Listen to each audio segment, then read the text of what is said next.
I'm Rick Streacker with the Packard Academy. Well, we've had some questions about CFrame motors. What are CFrame motors? How do they get that name? Well, these are examples of CFrame motors, and sometimes you might hear them called skeleton motors. Skeleton motors in that they don't have a shell around the motor, and that shell being finished off with end brackets at the end of it. So they are just like the bare bones of motors. Now they're called CFrame motors because if you were to look at that motor, and if you look at the lamination stack on the motor, it looks like a C. So that's how it gets its name. Now when selecting these motors, we select them just a little bit differently than what we do maybe a condenser motor. With condenser motors and with blower motors, we look at amps in trying to determine the proper horsepower of the motor. And if we look at belt drive motors, we look at horsepower and service factor when we select replacement motors.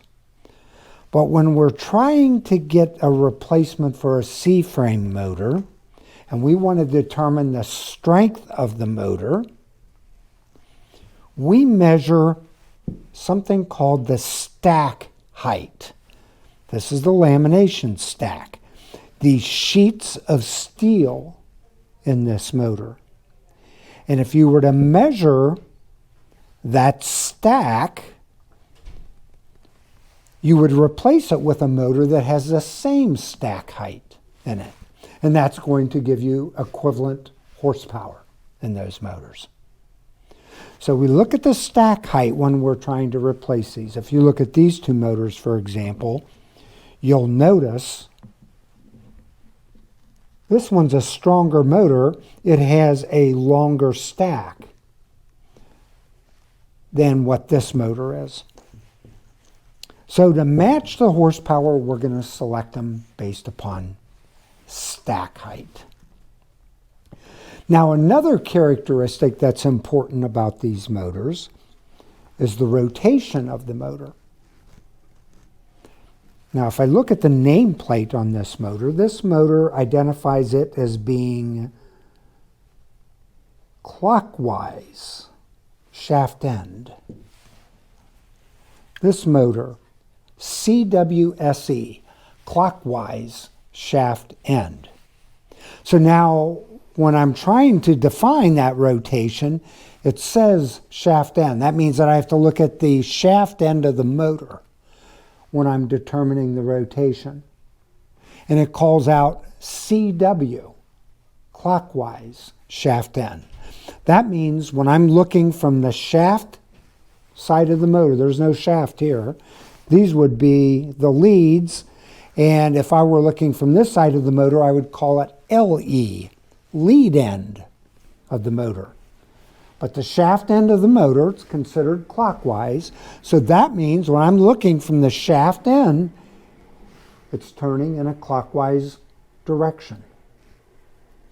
Now, unlike many of our PSC motors, the permanent split capacitor motors, our condenser and blower motors, C-frame motors are not electrically reversible. So if it says it's clockwise shaft end, it's the only rotation I have. But what if I needed this motor to be counterclockwise? Well, I would have to find another motor that meets the same criteria, but is now counterclockwise.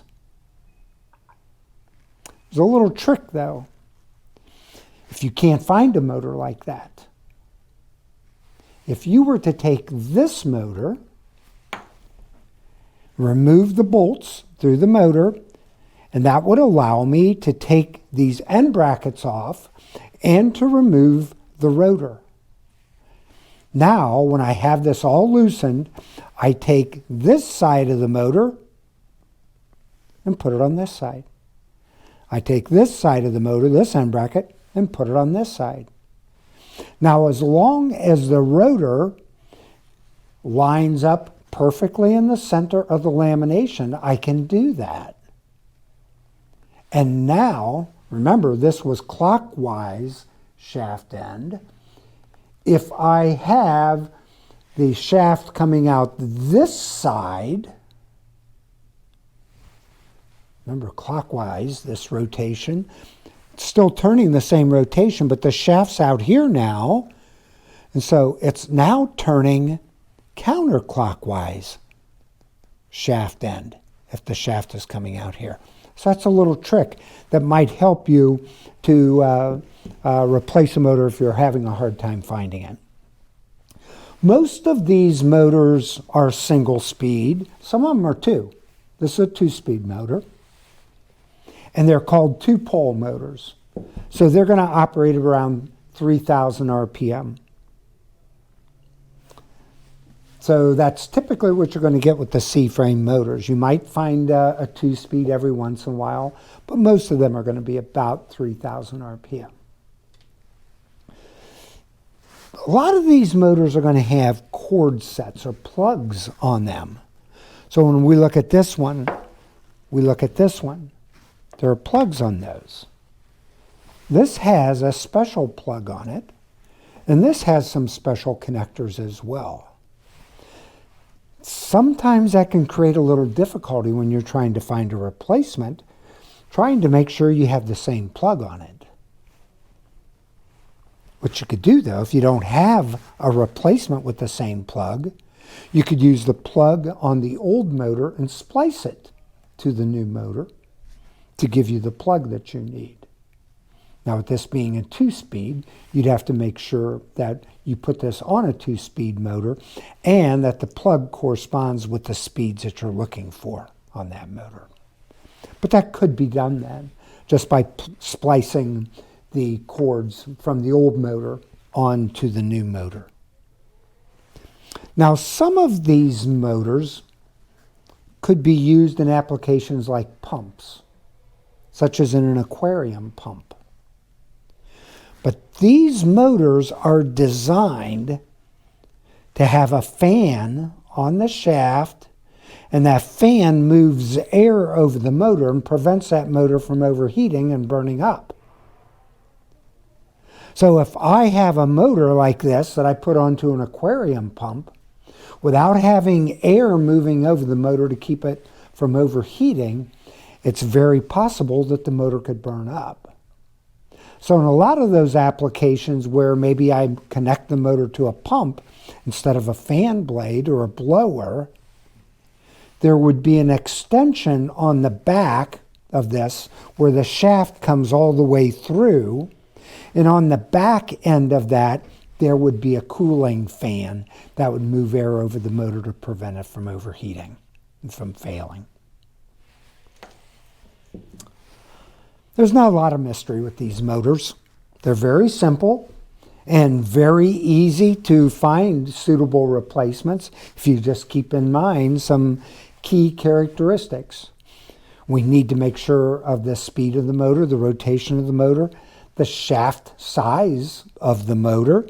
And if the shaft size is too small, there are kits available that will allow you to put an adapter onto the shaft to bring it up to a larger size. The rotation of that motor, though, you might be able to change it, possibly. The cords could be an important characteristic. But keeping in mind some of the tricks that can be used to get these things to work, there are motors that are readily available that can be adapted to fit the applications that you have. Well, I hope I give you a little bit of insight into CFrame skeleton motors. We hope you come back to the Packard Academy real soon. Thanks for joining us today.